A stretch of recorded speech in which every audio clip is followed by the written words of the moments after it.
Then the near split between maybe a 25 and 50, I mean, how close was it a call? That was not close at all. Okay, the 25 basis point increase was overwhelming. But we actually we're looking at possible increases, but we want it measured and gradual. I thought personally that a 50 basis point cut is too harsh for the economy. A hike. A It hike, would, right. because it would cause job could losses. I mean, the what are economy you was most slowing concerned? down, right? Sure, 2.8% for the right. first So, quarter. So it could cause more unemployment and slower growth. Did anybody hold out for a pause? I can't tell you. All right, but would you consider yourself a hawk or a dove? I just look at the numbers. I don't consider myself a hawk or a dove. Okay. But I do know that you have an expressed view about making sure that people have jobs, that they don't lose jobs Of in course. any kind of crisis. I mean, I've seen you in action during the pandemic, and that was like a template on which we can possibly, but maybe you can tell us, use in a crisis where we're seeing not only the oil shock, but also the ill effects, the after effects on the economy of the flood control corruption scandal. The main objective, the core function of the central bank is inflation, not targeting, right? But it also has responsibility with respect to growth and employment. So you have to balance the two. And do you think that balance is still a ways off? Because it's not easy, right? It is not, because when you listen to the governor in his latest media briefing, on the day that you decided to increase by 25 bips, it seems that it's going to be a higher for longer interest rate scenario with the kind of inflation projections, not only for this year and next, but also for 2028. Given the uncertainty, I think I'm not ruling out further increases. Not only this year, but maybe also next year. Okay. But we're also looking at the Fed, right? The Fed originally was supposed to cut, right? But they held, and maybe they will not raise they will not cut until maybe after the midterm election. So that's my reading, my personal reading. Because it's going to be harder from here on out. I see the difficulty now. But that's good news for us, as long as they don't. Is it? I mean, there's no more forward guidance. No, I mean, as long as they don't cut, then that's good for the Philippines, right? Because as far as the governor is concerned, he just can't understand why there wouldn't be any guidance in any of the forward statements of the Fed. Kevin Warsh isn't a fan of forward guidance. No, How does the Monetary Board now navigate in a situation where you can't even figure out the dot plot? I agree that there's a need for forward guidance. When I became governor, I know that the traditional central banker is deliberately vague, right? No forward guidance at all. But I said, no, let's be transparent and give a signal to the market, right? So they don't speculate too much, right? So I agree with Governor Ali that we need forward guidance. So how then are you going to navigate if Kevin Warsh isn't going to give forward guidance and you're needing to also watch the interest rate differential with the Fed funds rate? So that's one of those variables that you can control, right? But he has changed the rules, right? In fact, he has put I think he is not allowing any of the members of the Fed to talk, right, separately from his views. So that's another rule. Well, I'm glad you're talking, and you're part of the Monetary Board. But we have a silent moment, period, yes. right? Just before the decision. So right. Before and right until after his press release. So how then, all right, so that's the Fed, that's one variable, but there are a lot more variables here at home of that balancing act that you mentioned between inflation and growth. Some of the economists I've spoken with speak about stagflation pressures, something that the governor doesn't think we're quite closer to. But what is your opinion, though? I mean, we're seeing growth slow and inflation pressures are still elevated. I don't think we're going to have stagflation, using the traditional definition of what stagflation is, but we might have seemingly stagflation. Because when the economy grows at, say, 2.9, and the population grows at around 2%, that seems like it's stagflation, right? When the economy is barely moving, and then you have high inflation around 6 to 7%.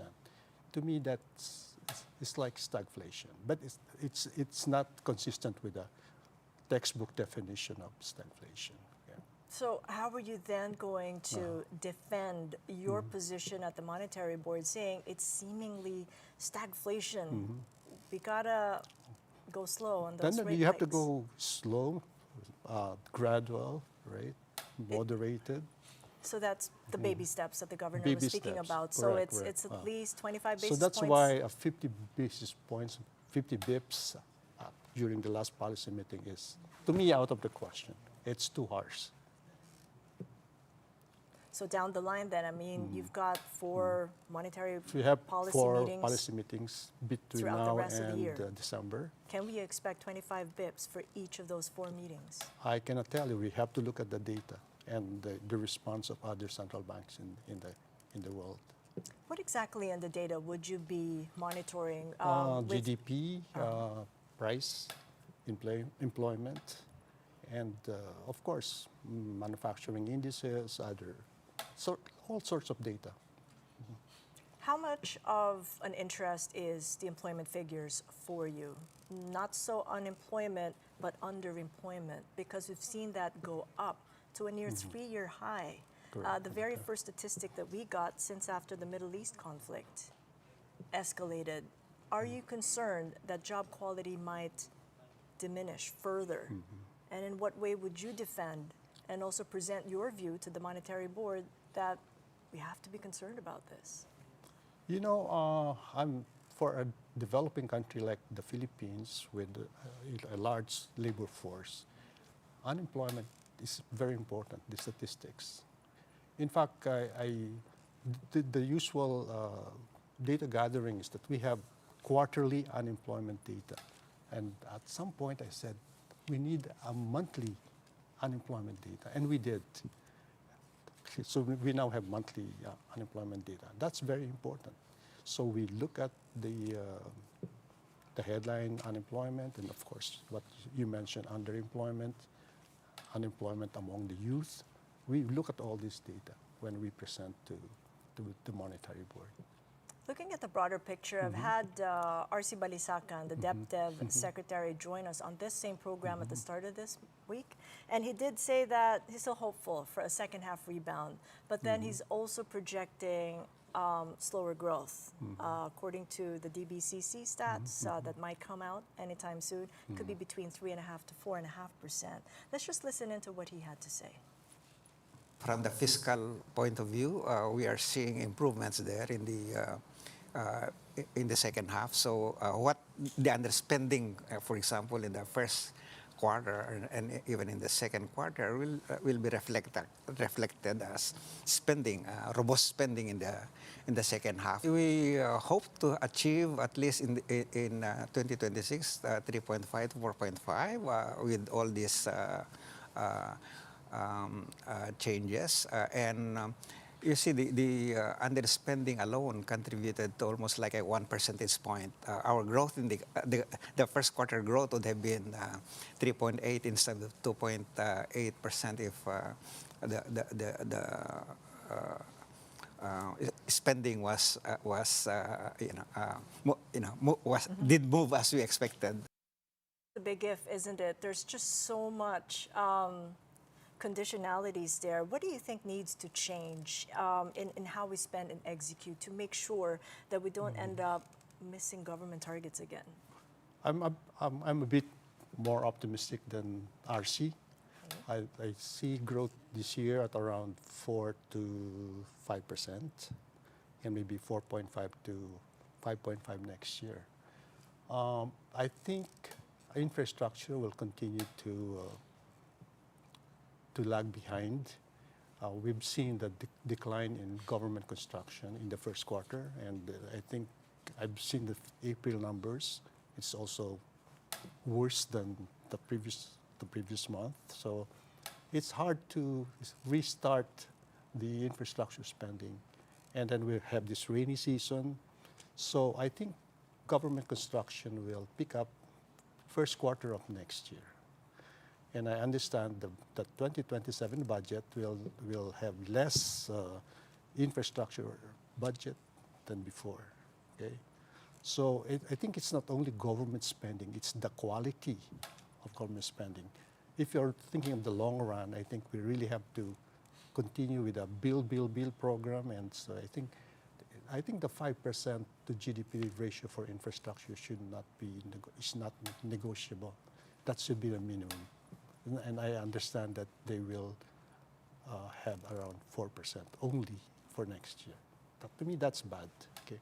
All right, so considering that is bad, where are you getting that optimism for even faster growth, 4.5%? I think for 5% next for this year, and it's the base effect, because given the slow 2026, then you can have it 2027, and also the more favorable global economy, I think, will explain the other 0.5% over what Archie said. Well, let's take a look at the peso. I hear that it's just open for trade. It is weaker as we speak. We closed off at 61.29 to the dollar. It's now at 61.30 to the dollar. Just a tiny bit of a movement there, but we've been watching it. Right? Yes, it did, but we came all the way from an historic low. And I'm wondering, how important is the peso exchange rate stability to the Bangko Central's inflation targeting mandate at this point? On the foreign exchange, I don't worry about the daily fluctuations. I think what is more important is that the exchange rate is globally competitive with our trading partners. And since our trading partners are also moving, that's fine. Okay, I think that's consistent with our policy of flexible exchange rate. And so I don't worry too much about the day-to-day fluctuations of the currency. And I've looked at the numbers. I think year to date, the peso has depreciated by between 4 to 5%. That's not bad considering what happened. Our competitors have depreciated more, especially Korea, for example, right? And other, I think even Indonesia is worse than us. And the other thing that I monitor is the variation. Okay, recently it's kind of noisy, but overall it is right there in the middle. So I'm not concerned. I've also had Joe Wilkins saying, right where you're seated, about 24 hours ago. He's the president and CEO of MIC. He did report on 2 fiscal years of dividends remitted to the National Treasury. Let's listen into what he had to say about his performance in the first 2 years. You know, energy is just extremely so important, particularly in today's environment. If you have about 70% or 73% of your economy being driven by household consumption or consumption, what we're aiming to do by energizing or laying the groundwork for SPUG areas to be energized is to in fact create purchasing power and investment capacity in those areas. And I think whilst the president may not say it that way, the reality is he's extremely conscious of it. What do you make of Maharlika's pivot to energy resilience, building energy resilience, instead of doing the commodity play? You know, I thought of the Maharlika investment fund way back when I was governor, because we have our GIR, gross international reserves, was huge. And so I said, instead of borrowing money from the World Bank or the ADB or the AIIB, why not use this money for? So that was my first. And so my bias is that the Maharlika investment fund should be used for infrastructure spending in whatever form. Okay, so that's my take. So this includes energy investments. So if that's worthwhile, then so be it, right? But you have to. It has to be. You have to prioritize projects that are fundable by the Maharlika investment fund. Okay. Just as a final point, the Sasana is coming up on July 27th. Yeah. BBBM is going to take the podium there in Congress. What would you like to hear from him on the economic recovery growth story? this is a moment of truth for the president, because remember last year, his "Mahiya naman kayo" speech, I think the people will be asking, what have you done? Okay. I think they will be asking for that. And he should be ready to give an answer. Well, thank you so much for your insights. MBM Ben, it's such a pleasure. Yeah, it's a Thank you. pleasure too.